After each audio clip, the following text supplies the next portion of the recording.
the Italian Football Podcast. Right.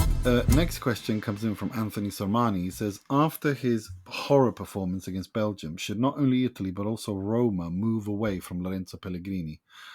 I know you've got a lot of thoughts about this, so why don't you start? Italy? Yes. Absolutely. 100%. I've always thought about Pellegrini. I've always thought he's a good player.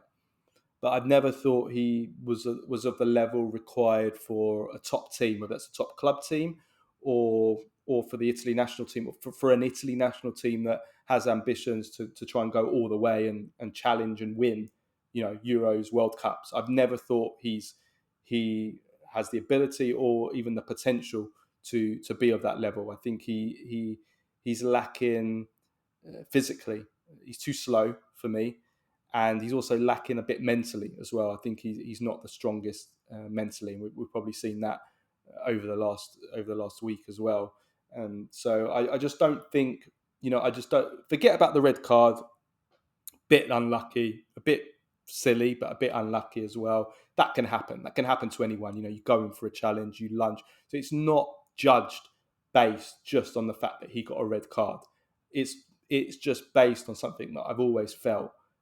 And something that I think was underlined during the Euros as well. I know everyone was bad at the Euros, but I think the Euros clearly showed that Pellegrini is not, for me, he's not of the level needed for this new Italy that wants to build something and become that great team again. And I think that when Spalletti did his revolution after the Euros and he got rid of the older players and the players that he didn't want to be part of the new setup, I think Pellegrini should have been part of that. At the very least, if he is going to stick around, he should have been and should be, a squad player that's on the bench. Maybe comes on for 20 minutes at best, or is somebody that can be used if players are out. He should not be a starter like he's been. I know he started for France. He's probably the only one in that France game that wasn't great, and then in this game as well, he shouldn't be starting these big matches against France, against Belgium. I think that Italy should move on from him. He's 28. He's going to be 30 by the time of the World Cup, which, he could still be okay. 30 is not old, it's not ancient, but it's not young. I think Italy, Spalletti should be building and should be building without Pellegrini now. So that's for Italy. Would you agree for Italy before I give my opinion on Roma? I definitely think he should be part of the squad. My problem is I just don't think he should play as a number 10. I think he's being misused.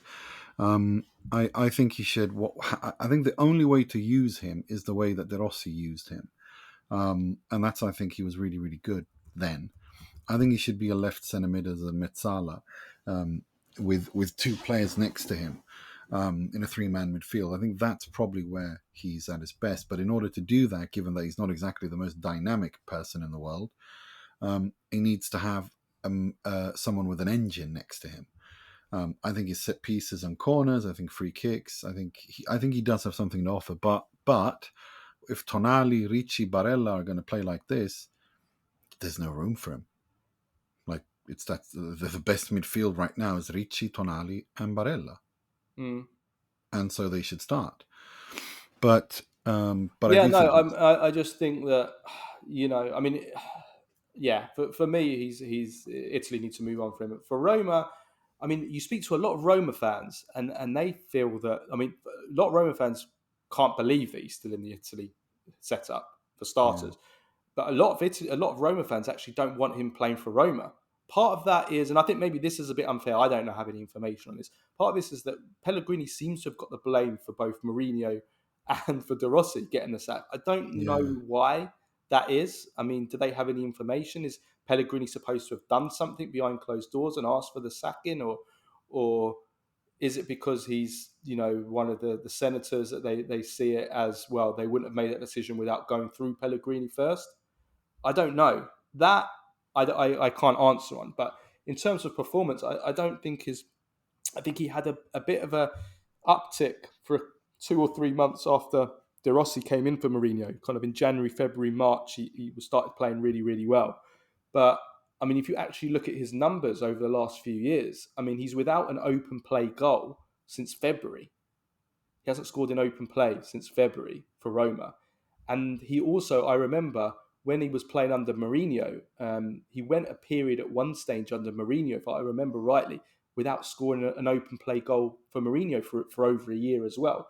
Those listening can correct me if I'm wrong. I'm pretty 99% sure that Pellegrini went through a stage with Mourinho where he didn't, and so much so that when De Rossi took over and Pellegrini had that amazing start. I remember both of us saying, "Oh, look what he's doing."